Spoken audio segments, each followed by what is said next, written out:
वही जो लखै हरि को, बैन वही हरि नाम उचारे, ध्यान वही जो लगे नित्य वासर, ज्ञान वही जो विवेक उचारे, योगी वही जो रंगे दिल आपने, आन सुसंग में ध्यान लगावे, संत वही जो तजै ममता को, आनंद से हरि के गुण गावे, पुत्र वही ओहो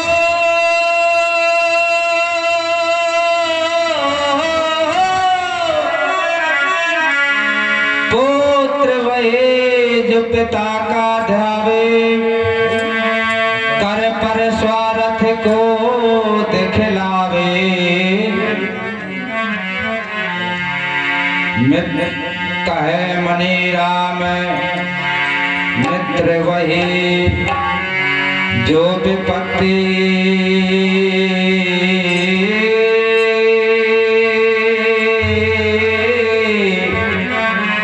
बटावे।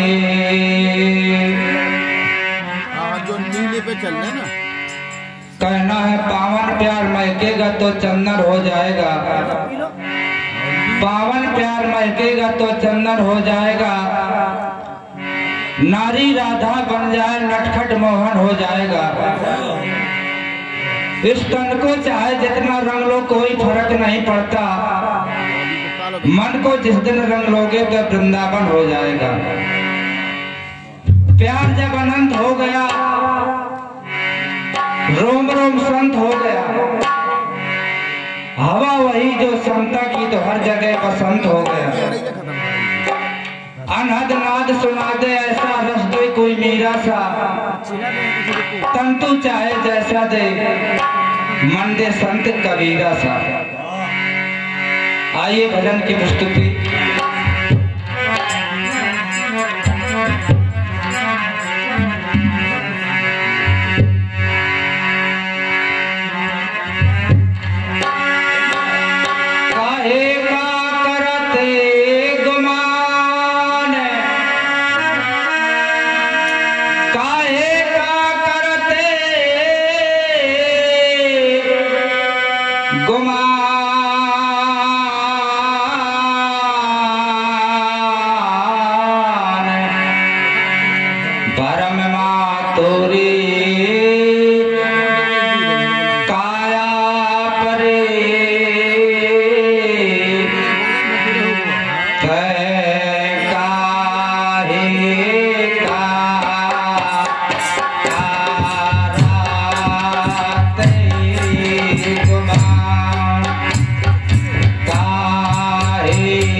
संतराम भाई साहब राजपूत जी के द्वारा प्रदत्त हो रही है। बहुत बहुत धन्यवाद। साधुवाद।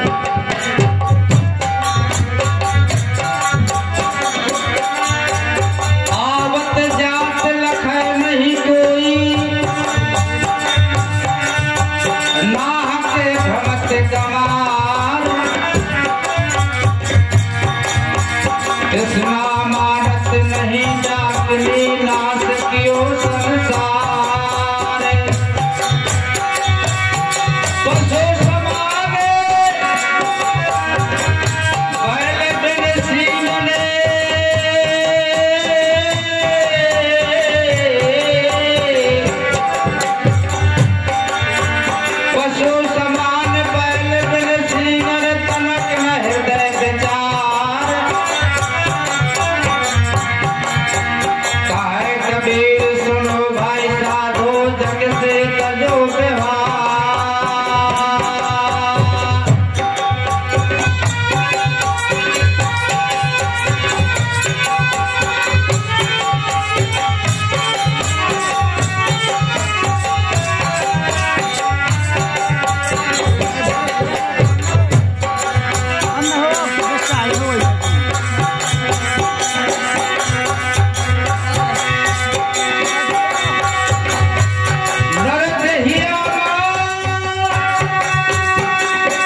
दृश्य हमारे संतराम भाई साहब राजपूत जी के द्वारा प्रदत्त हुई है। बहुत बहुत धन्यवाद, साधुवाद।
संतराम भाई साहब राजपूत जी अलकछवा, उनकी तरफ से 73 पैसे हमारे कलाकारों के लिए प्रदत्त हो रहे हैं। आशीर्वाद के रूप में बहुत बहुत धन्यवाद, बहुत बहुत साधुवाद।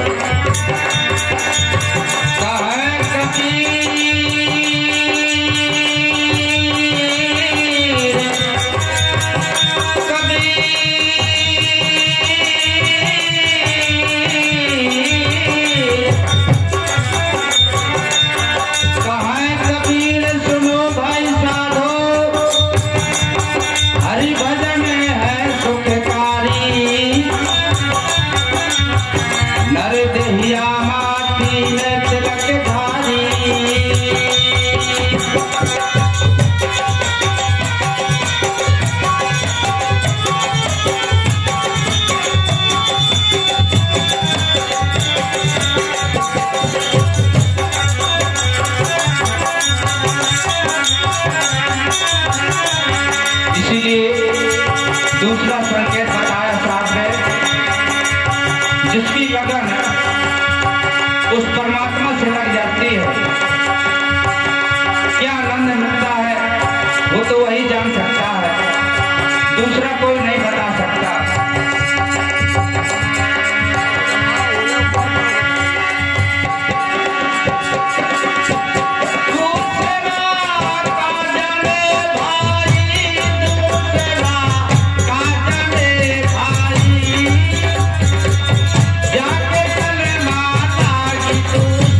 अनुरागी जी सल्लेसो धाम सलीला से बता रहे हैं, उनके द्वारा प्रदत्त हुई। और ये 51 पशु मुद्राएं लगातार नोटों की बरसात करते हुए हमारे संतराम बाबू जी भाई साहब राजपूत जी और कछुआ द्वारा सभी कलाकारों का सम्मान हो रहा है। और 21 पशु मुद्राएं हमारे इटालिया से पधारे हुए संत बाबा जी उनकी तरफ से बराबर करताल से समाज का मनोरंजन भी करवा रहे हैं, मगन है और 21 पुष्प मुद्राएं भेंट भी कर रहे हैं। बहुत बहुत धन्यवाद, बहुत बहुत साधुवाद।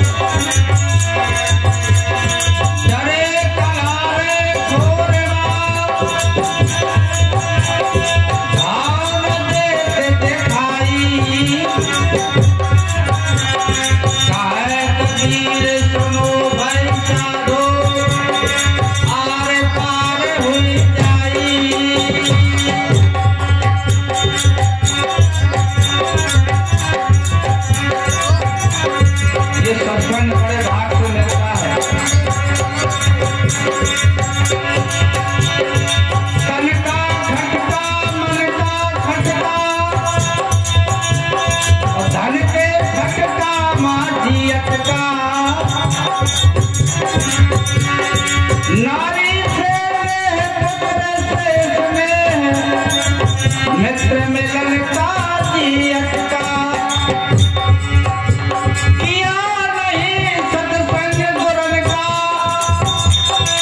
कहीं इधर भटका कहीं उधर भटका, तारे बलि का लगे झटका, भूल जाए सारी खटका।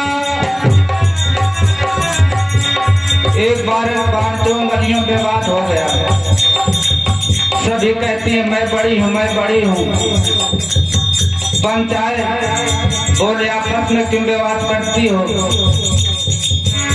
किसने कहा मैं बड़ी हूँ? पंच ने पूछा बताओ तुम कैसे बड़ी हो? बताया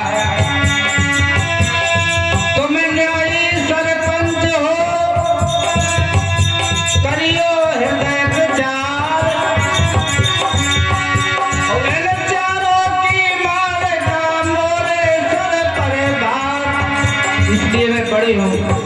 दूसरे नंबर का मैं बड़ी हूँ। पंच ने पूछा बताओ तुम कैसे बड़ी हो? बताया वेद और पुराण में लिखी गई ये बात, शुभ कर्मों में अग्रसर मैं रहती दिन रात। बोल का शुभ कर्मों में छिटकी डालों में तिलक लगाओ, इसलिए मैं बड़ी हूँ।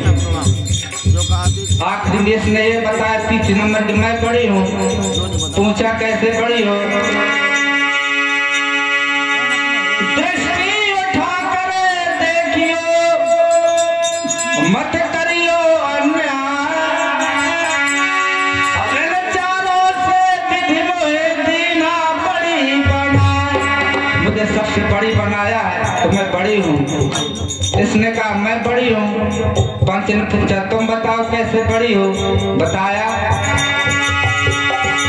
दिशा बताने में सदा तो कभी न करती भूल, भूलो नहीं जो मिले दोनों के अनुकूल। का कोई रास्ता पूछता तो मैं ये सारा करती हूँ, इसलिए मैं बड़ी हूँ। अंगूठा बच्चा कहता मैं बड़ा हूँ। पंच ने पूछा बताओ तुम कैसे बड़े हो? बताया चले अचल संपत्ति हो राजा बलहीन, बैठ जाओ मैं घर जहाँ बैनामा करेंगे। और सबकी बात की संपत्ति मैं बना करता हूँ, इसलिए मैं बड़ा हूँ। तो मेरे कहने का भाव है कि जिस तरह अंगुलियों में विवाद हुआ आप लोग कभी विवाद न करें। कहना है कुमत बिराजो जब सबक होए गए तो काम, सुमति श्रोमण संग चले तो होए निराला काम। अगर आपस में सहमति है तो बड़ा से बड़ा काम हो जाता है। इसलिए हमेशा सुमत बनाकर चलें, कभी कुमत न पैदा करें।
बढ़िया बधा बज रहे थे। खुशियों का पल कब गम में बदल जाए इसका कोई भरोसा नहीं होता। राम जन्म में दशरथ घर लीना,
बच्ची है ग्राम सरीला से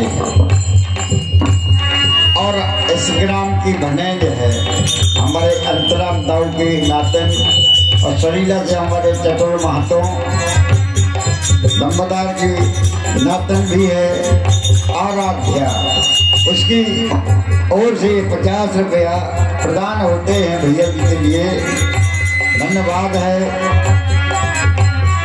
आइए गाड़ी का प्रदान।